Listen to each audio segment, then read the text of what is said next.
в одном погребении берестяные полотна, 3 слоя. Сплошная прошивка была. Значит, древние мастера, они по 3 слоя бересты сквозь прошивали.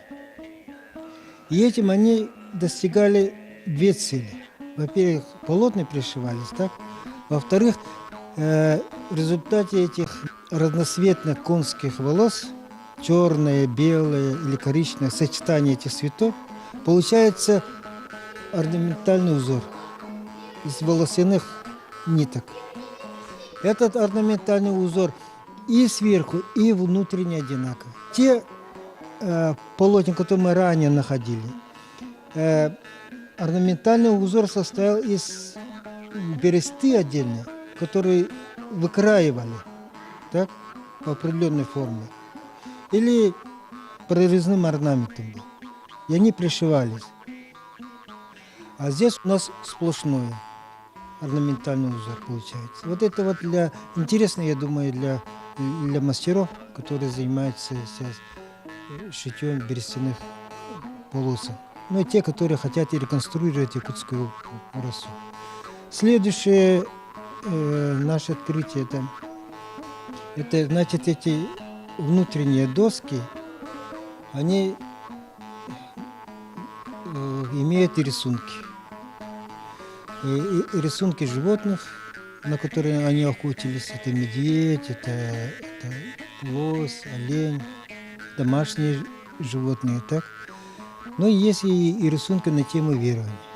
Допустим, там на одной доске там шаман в экстазе, в таком форме нарисованный. Или, допустим, там человек стоит с рукой, с ладонью, так, повернутой ладонью. А рядом другая композиция на тему верования. Вот такая вот. Это вот впервые мы находим. Значит, уже начинаем получать наглядные представления о верованиях наших предков.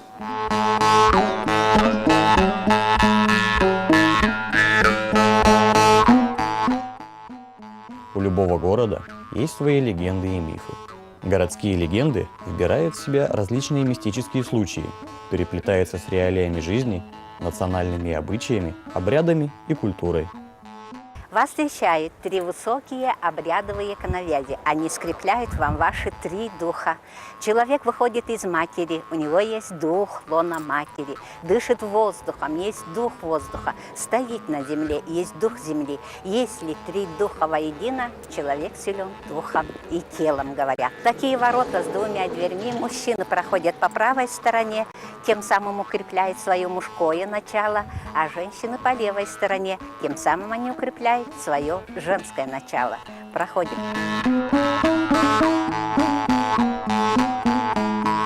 Вот нас встречают 3 заговоренные коновязи. В древние времена, если хоть одна такая крупная коновязь будет стоять во дворе, за год приглашали большого шамана.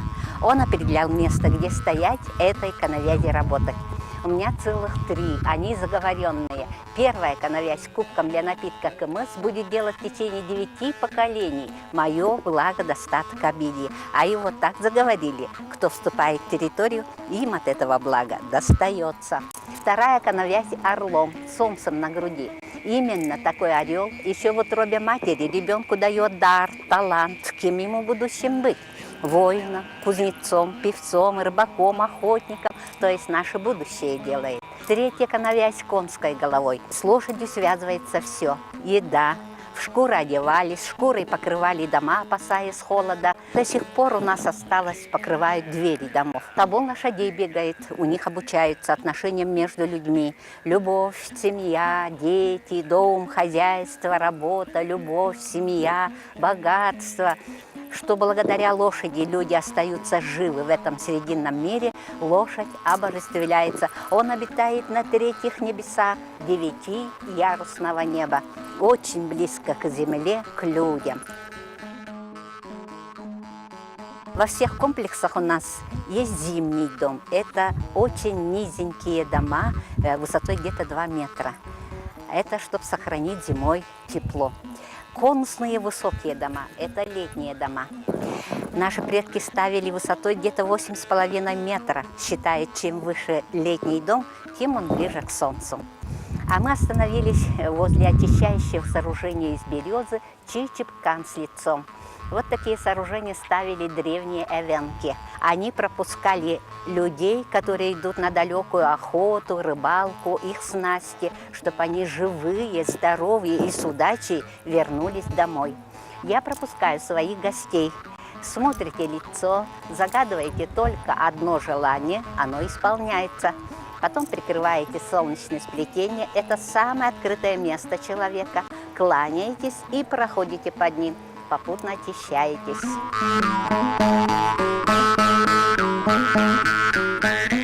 Вот мы подошли к девичьему дому, он шестистенник.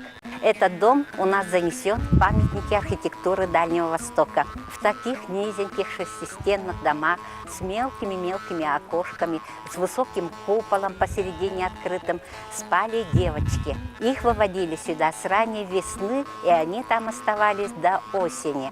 Вокруг полоти, они там спят, а посередине очаг, они там держат огонь, чтобы тепло было. Это чтоб девочки оздоровлялись после долгой зимы.